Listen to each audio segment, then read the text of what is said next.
வள்ளற்பெருமான் கூறாத மந்திரங்களே இல்லை எனலாம். தனது உபதேசங்களிலும் பாடல்களிலும் பல மந்திரங்களை விளக்கி இருக்கின்றார். நோய்க்கேற்ற மருந்து போல் குணத்திற்கு ஏற்ற மந்திரங்களை உபதேசித்திருக்கின்றார். வள்ளற்பெருமான் சொன்ன ஓம் என்னும் மந்திர ரகசியம் பற்றி பார்க்கப் போகின்றோம். நாம் பேசும் ஒவ்வொரு வார்த்தையும் அது உண்டாக காரணமான எண்ணங்களும், அந்த எண்ணத்திற்கு ஆதாரமான ஒலிகளும், அந்த ஒலிக்கு காரணமான அதிர்வும் அனைத்தும் ஓங்காரத்திலிருந்துதான் உண்டாகின்றது.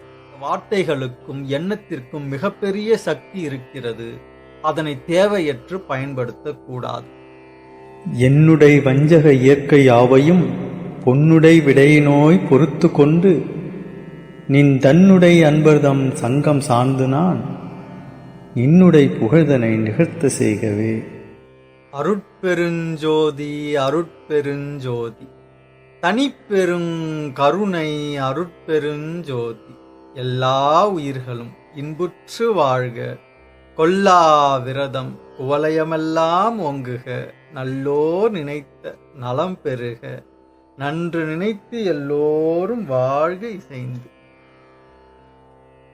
96 தத்துவங்கள் பற்றி சிந்தித்து வருகின்றோம். அதில் சிவ தத்துவத்தில் 5வது தத்துவமாகிய சுத்தவித்தை தத்துவத்தை புரிந்து கொள்ள ஓங்காரத்தை புரிந்து கொள்ள வேண்டியது அவசியமாகிறது.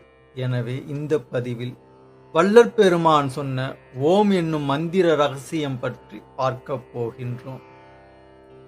வள்ளற்பெருமான் கூறாத மந்திரங்களே இல்லை எனலாம். தனது உபதேசங்களிலும் பாடல்களிலும் பல மந்திரங்களை விளக்கி இருக்கின்றார். நோய்க்கேற்ற மருந்து போல் குணத்திற்கு ஏற்ற மந்திரங்களை உபதேசித்திருக்கின்றார். இறுதியாக அருட்பெருஞ்சோதி அருட்பெருஞ்சோதி தனிப்பெருங்கருணை அருட்பெருஞ்சோதி எனும் மகா மந்திரத்தையும் கூறியிருக்கின்றார். இந்த மந்திரங்கள் அனைத்தையும் பற்றி வள்ளலார் சொன்ன மந்திரங்களும் மகிமைகளும் என்ற தலைப்பில் நாம் பிறகு சிந்திக்க இருக்கின்றோம். இங்கு சுத்தவித்தை தத்துவத்தை புரிந்து கொள்ள ஓம் என்னும் மந்திரத்தை பற்றி தெரிந்து கொள்வது அவசியமாகின்றது. தலை உச்சியில் உள்ள நாதமாகிய பரமான்மா அகரம், புருவ மத்தியில் உள்ள விந்துவாகிய ஆன்மா உகரம். இந்த இரண்டும் சேர்ந்த சேர்க்கை சதாசிவமாகிய ஒகரம். அந்த சேர்க்கையால் உண்டான ஈஸ்வரமாகிய ஜீவன் மகரம். இந்த நான்கும் சேர்ந்ததே சுத்த வித்தையாகிய ஓங்காரம். ருத்திரன், விஷ்ணு, பிரம்மா ஆகிய 3 பதங்களும் சேர்ந்தது சுத்த வித்தை. அந்த சுத்த வித்தையே ஓங்காரம். ஓங்காரம் என்பது படைத்து காத்து அழிக்க வல்லது என்று பொருள். ஓம் என்னும் எழுத்து பிரணவம் என்று சொல்லப்படும். படைத்து அழித்து அழிக்க வல்ல தலைவன் என்பதே அந்த ஓங்காரத்தின் பொருள் என்கின்றார் வள்ளற்பெருமான். பிரணவத்தின் 5 பாகம் யாவெனில் அகரம், உகரம், மகரம், விந்து, நாதம் என்கின்றார். ஓரெழுத்தில் 5 உண்டு என்பார் வெண்ணிலாவே என்று வள்ளற்பெருமான் பாடுவதும் இந்த 5ஐ பற்றிதான். ஓம் எனும் மந்திரமே ஓரெழுத்து மந்திரம்.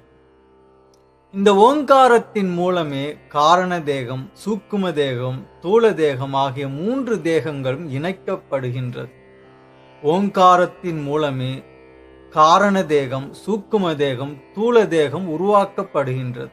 ஓங்காரத்தின் மூலமே நமது உடலில் உள்ள சிவ தத்துவம், விஷ்ணு தத்துவம், பிரம்மர் தத்துவம் ஆகிய 3ம்